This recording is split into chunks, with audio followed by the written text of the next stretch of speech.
এত সুন্দর সিঙ্গারা আমি কিভাবে তৈরি করলাম সে ফুল রেসিপিটা থাকবে এই ভিডিওতে।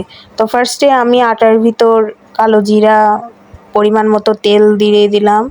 এখন আমি এর মধ্যে দিয়ে দিব পরিমাণ মতো লবণ।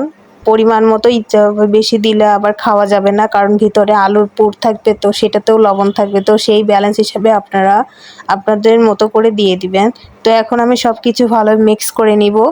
এক এক করে সুন্দরভাবে মিক্স করতে হবে যাতে তেলটা আটার সাথে একদম মিশে যায়। তো আমি আটার ভিতর অবশ্যই গরম পানি দিতে হবে, গরম পানি না দিলে এটা ভালো হবে না। তো আমি এখন গরম পানি করে নিব, তারপর আমি আস্তে আস্তে করে গরম পানি দিব আর ভালো মিক্স করে নিব। বেশি দিলে দেওয়া যাবে না, বেশি দিলে নরম হয়ে গেলে আবার সমস্যা হবে, তো আস্তে আস্তে দিতে হবে আর মিক্স করতে হবে। তো আমি ভালোভাবে মিক্স করে নিলাম। আর আটার ডোটা হবে এমন, বেশি শক্তও না বেশি নরমও না, এই যে এরকম হতে হবে। তো আমি এখন কড়াইতে গরম তেল দিয়ে এখন আলুর যে পুর থাকে সেই পুরটা বানাবো। তো আমি তেল আগে দিয়ে দিলাম, তারপর আমি দিয়ে দেবো পেঁয়াজ। এক এক করে পেঁয়াজ দিয়ে সুন্দর ভেজে নিব। পেঁয়াজ অনেক সুন্দর কালার আসবে তখন আমি ভাজা স্টপ করব। পেঁয়াজ বেশি ভাজা যাবে না, কারণ পুড়ে গেলে ফ্লেভারটা খারাপ আসবে। তো আমি এখন একটু পানি দিয়ে সুন্দরভাবে কষিয়ে নেব। এখন আমি কাঁচামরিচ দিয়ে দিলাম, তারপর আমি শুকনা মরিচের গুঁড়া এগুলো দিয়ে দিলাম, ভালোভাবে মিক্স করে নিব। তো আমি এখন আর এই সব গুঁড়ো মশলা ভালোভাবে মিক্স করতে হবে। এখন আমি দিয়ে দিলাম ম্যাজিক মশলা, এটা দিলে অনেক বেশি ভালো লাগে, ফ্লেভারটা অনেক ভালো হয়। তো এই পানিটা ভালোভাবে ফুটে আসা পর্যন্ত অপেক্ষা করব। এখন আমি দিয়ে দিলাম লবণ, পরিমাণ মতো লবণ দিয়ে ভালো মিক্স করে নিব। এখন মশলা কষানোর পর আমি দিয়ে দেবো কলিজার টুকরা। এই কলিজার টুকরাগুলো ভালোভাবে দিয়ে মিক্স করে নিব। তো এটা ভালোভাবে কষিয়ে নিতে হবে। তো এই কালারটা দেখতে পাচ্ছেন কি সুন্দর কালার আসছে।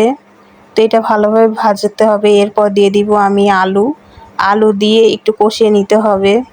আর এই আলুগুলো বেশি বড় করতে যাবেন না, একটু ছোট ছোট করে কাটতে হবে যাতে মশলাগুলো ভিতরে যায়। তো আমি এখন পরিমাণ মতো পানি দিয়ে দিব। এই পানি দিয়ে সুন্দরভাবে যতক্ষণ না শুকিয়ে আসে ততক্ষণ আমি ভাজবো। তো এই মোমেন্টে একটু কাঁচামরিচ ছিটিয়ে দিবেন, তাহলে ভালো একটা ফ্লেভার আসবে, মুখে পড়লে ভালো লাগবে। তো আমি এখন আটার ডোটার কাছে চলে আসব। আটার ডোটা অনেক বেশি নরম হয়ে গেছে, এখন আমি এটা আস্তে আস্তে একটা সিঙ্গারার শেপে দেব। তো এটা ভালোভাবে বেলে নিচ্ছি। তো এটা সিঙ্গারার শেপে আমি ভালোভাবে বেলে নিলাম। এখন মাঝখান দিয়ে তা এখন আমি মাঝখান দিয়ে কেটে নিব, 2 ভাগ করে নিব সমান সমান করে। এখন আমি এটা সিঙ্গারার শেপ দিয়ে নিব, 2 পাশ দিয়ে ভাঁজ করে নিচ্ছি। ভালো করে খেয়াল করে দেখুন আমি কিভাবে করতেছি। তো এটা ভালোভাবে ভাঁজ দিয়ে নিব। নেওয়ার পর আমি এর মধ্যে এখন দিয়ে দিব আলুর পুর। আর আলুর পুরটা বেশি দেওয়া যাবে না, বেশি দিলে আবার ফেটে বের হয়ে আসতে পারে, তো পরিমাণ মতো দিয়ে দিবেন। এখন আমি মুখটা আটকায় নেব। আটকায় নিলে সুন্দর একটা সিঙ্গারার শেপ তৈরি হয়ে যাবে। আর খুব সহজে এই সিঙ্গারাটা তৈরি করা যায়।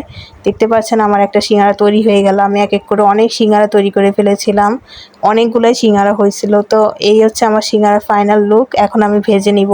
তো গরম তেলে, বেশি গরম না, একদম উষ্ণ তেলে এই সিঙ্গারাগুলো ভেজে নিব। তো এটা ছিল আমার সিঙ্গারার ফাইনাল লুক। এই সিঙ্গারাগুলো অনেক বেশি মজা হয়েছিল খেতে। আপনারা বাসায় অবশ্যই তৈরি করবেন। আমার বাসার সবাই এই সিঙ্গারা অনেক বেশি পছন্দ করে, আমি অনেক বানাই।